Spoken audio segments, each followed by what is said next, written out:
I'm not very good at relaxing. I took the opportunity when I moved into the house to buy myself some new pajamas. I normally save that luxury for Christmas. Does anybody else get new pajamas at Christmas? Yeah. So I brought it forward by a month when I moved into the house, and I went off to Marks and Spencer's. I don't know if you know this, but Marks and Spencer's don't really sell pajamas anymore. They sell stay-at-home leisure wear. So I looked at them on the hanger and I thought they looked like pajamas. So I bought them anyway, I took them home, I put them on straight away and I thought they feel like pajamas. And I thought this is just Marks and Spencer's being overly fancy with the naming of things, that's all it is. And I thought what would be the difference between pajamas and something called stay-at-home leisure wear anyway. And then I went to do the dishes. I stood in front of the kitchen sink and I went to roll my sleeves up, and the cuffs on the stay-at-home leisure wear were so tight that I couldn't roll my sleeves up. So I couldn't do the dishes. And I like to think that was Marks and Spencer's going, hey you, sit yourself down.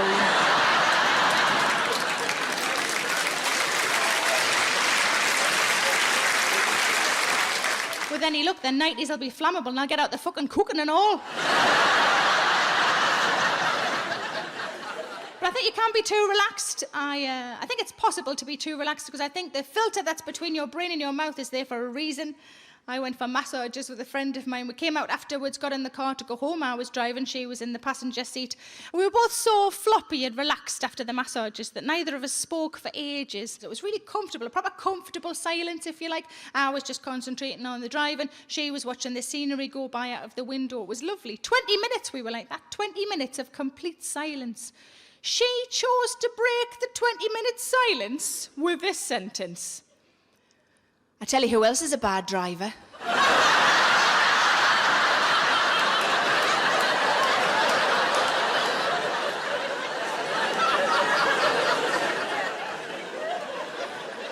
The third thing I decided to do, I decided to learn to cook. I've lived off ready meals and toast for far too long, and I thought I've got a nice kitchen now, maybe I should learn to cook. And I'm learning, it's going quite well. I don't always know the right words for things. I couldn't remember the word marinate recently when I was trying to describe a recipe to my friend that I'd had a go of. I said, look, then you get the chicken, it's dead straightforward. Get the chicken, you put some olive oil on it. Then you get some lemon thyme, you put that in with it, and you cover it and leave it in the fridge overnight to fester.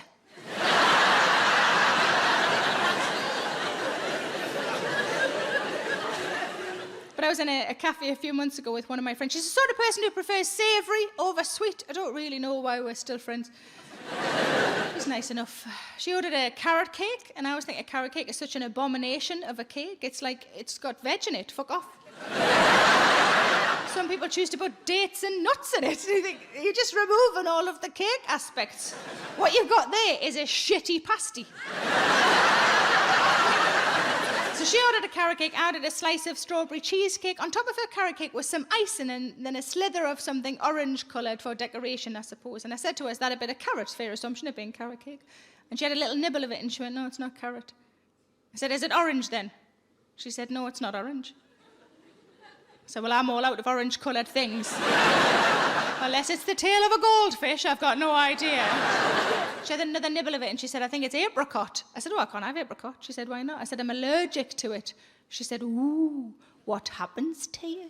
I said, ooh, I get the shits.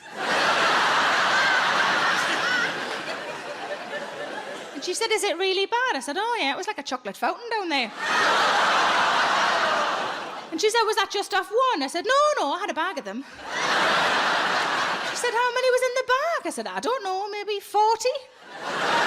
And it was only as I was telling her that I realised I'm not allergic to apricots. I'm allergic to 40 apricots.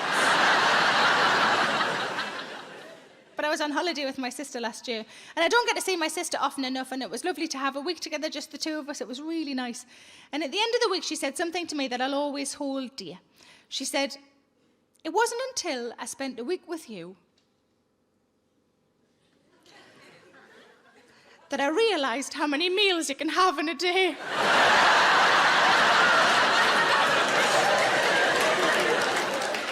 Because she had mistakenly thought that you had breakfast and lunch, or you had brunch. No.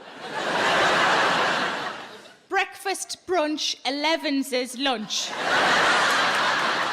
Afternoon tea, proper tea, dinner, supper. 11's is.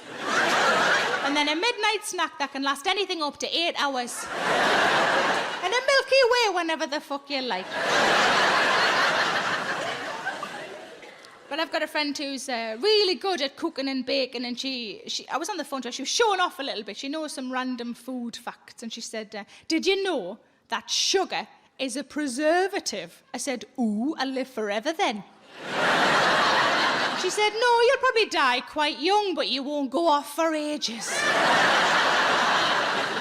But she said to me, if you want to learn to cook, why don't I just come and stay for the weekend and I'll teach you some basics? And I thought, actually, it's a really good idea. She said, do you mind if before I come, if I email you a list of things I think you should have in your store cupboard? I've never called it my store cupboard in my life. It's always been the bean cupboard, because that's where I keep me tins of beans.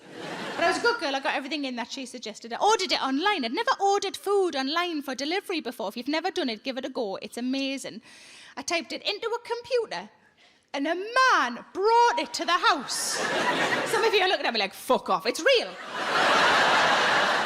Typed it into a computer, somehow a fella got the message, who had a van and some food, and he brought it. You're not taking it seriously. A man brought food to my house. It was like being in a restaurant, but I didn't have to have a bra on.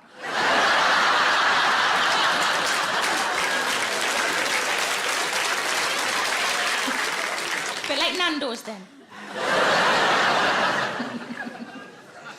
Only a few weeks ago, my fella said to me, he said, your day-to-day is busier than mine. He said, do you want me to go and do a quick food shop? And I said, oh, that would be amazing, thanks very much.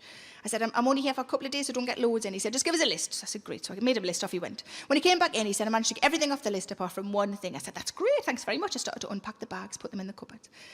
And I said, what was the thing you didn't manage to get? He said, I didn't manage to get you any avocados. I said, oh, that's all right, don't worry about that. He said, so I bought you some pork pies instead. I said, I wish you worked for Tesco Home Delivery. We've run out of celery, so we've given you a Swiss roll.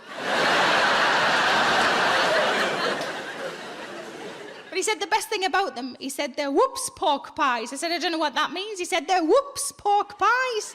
He said, they're going to run out. We'll have to eat all 6 of them before we go to bed. Yes!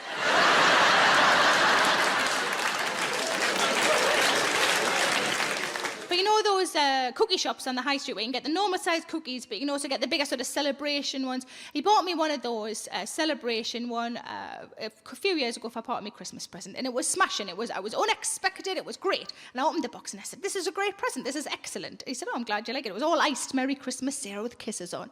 He said, I'm glad you like it. He said, there's only one drawback. And I'm looking at a cookie that's bigger than me head, thinking, there's no fucking drawback. He said, there's only one drawback. It only lasts 5 days. I said, it's like you don't know me at all. He said, you didn't let me finish. It only lasts 5 days. And I bought it 4 days ago. He said, stop your fucking chatting and get the kettle on then.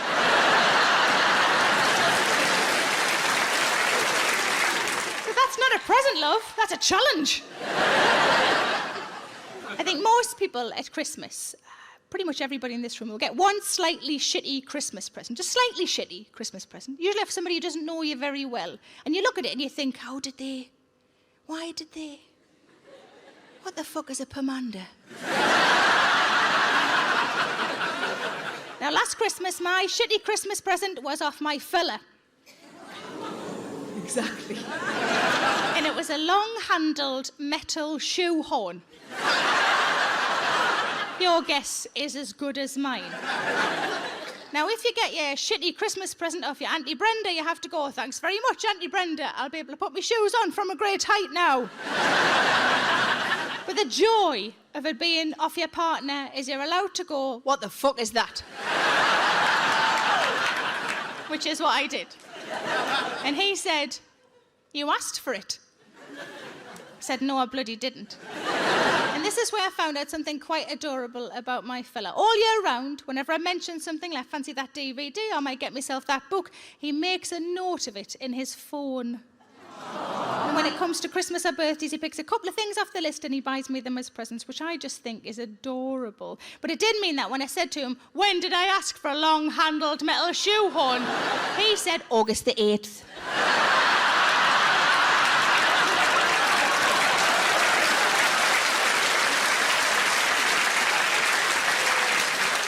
at 8 p.m.